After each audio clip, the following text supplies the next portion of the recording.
नमस्कार मंडळी, कसे आहात सगळे? तुम्हा सगळ्यांचं स्वागत आहे माझ्या किचन मध्ये. आज मी तुमच्यासोबत एक रेसिपी शेअर करणार आहे, भोपळ्याचे घारगे. काही याला भोपळ्याच्या पुऱ्याही बोलतात. लाल भोपळा असतो त्याच्या आपण पुऱ्या बनवणार आहोत. त्यासाठी मी हा भोपळा घेतलाय, जो व्यवस्थित कापून घेतलाय आणि आतलं जे काही बिया वगैरे असतात ते सगळे काढून घेतलेले आहेत.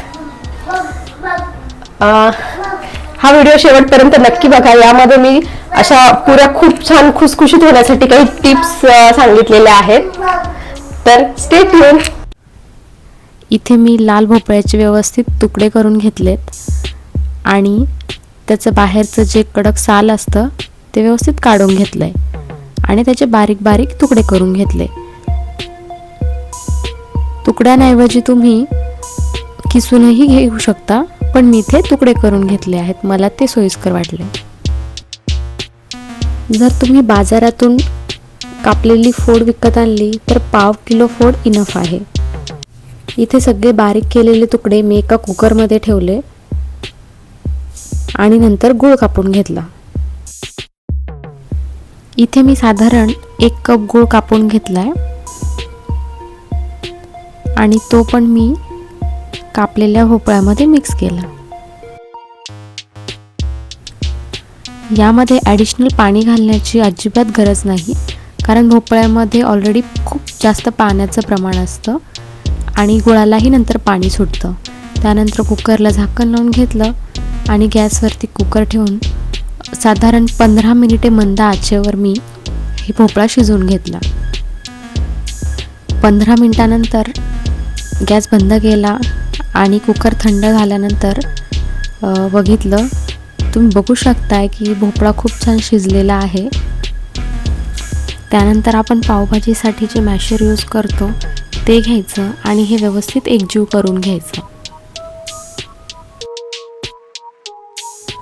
इथे मी 2 वाटी गव्हाचं पीठ व्यवस्थित चाळून घेतलंय आणि वेलची, सुंठ पावडर आणि 2 चमचे साधारण तांदळाचं पीठ घेतलेलं आहे.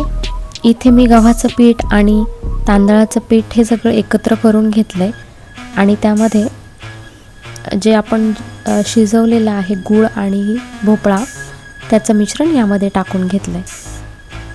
यामध्ये एक्स्ट्रा पाणी टाकायची अजिबातही गरज नाही. जेवढं मिश्रण आहे त्यामध्ये जितकं पीठ बसेल तितकं पीठ वापरायचं आहे आणि व्यवस्थित पीठ मळून घ्यायचं आहे. ॲक्च्युअल जे घारगे असतात ते प्रॉपर फक्त आणि फक्त तांदळाच्या पिठापासून बनवले जातात, पण आजकाल सगळ्यांना फुगलेल्या पुऱ्या पाहिजे असतात, त्यामुळे गव्हाच्या पिठापासून त्या आत्ता बनवल्या जात आहेत. पीठ छान मळून झाल्यानंतर मी 10 ते 15 मिनिट ते झाकून ठेवलं आणि त्यानंतर पुऱ्या बनवायला घेतल्या.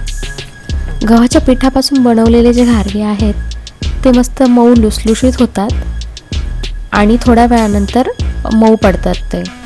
आणि जर तुम्हाला मस्त कुरकुरीत कडक घारगे खायचे असतील तर त्यासाठी तुम्ही तांदळाच्या पिठाचा वापर करू शकता. इथे मी छोटे छोटे गोळे बनवून घेतले आणि ते लाटून घेतले व त्यावरती खसखस लावून घेतली आहे.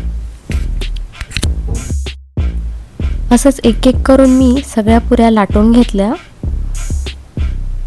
आणि मग नंतर तळायला घेतल्या. घारगे लाटत असताना इथे तेल, तूप किंवा पीठ लावण्याची अजिबातही गरज पडत नाही. छान असे हे मी व्यवस्थित लाटून घेतले. आता तेल पण तापलंय, त्यामध्ये आपण तळून घेऊयात.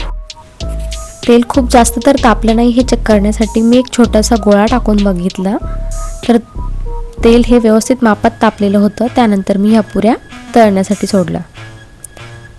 तुम्ही बघू शकताय की पुऱ्या किती छान तळल्या जात आहेत आणि खूप छान फुगत आहेत.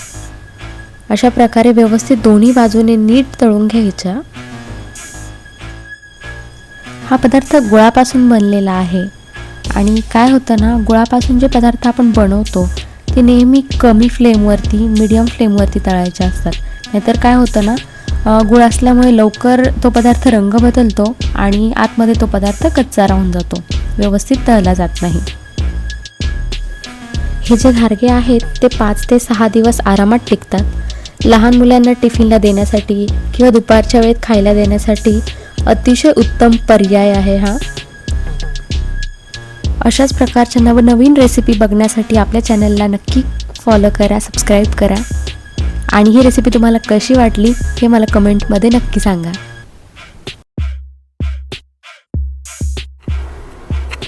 तुम्ही हे बघू शकता किती छान फुगली आहे आणि खूप जास्त छान अशी सॉफ्ट झाली आहे.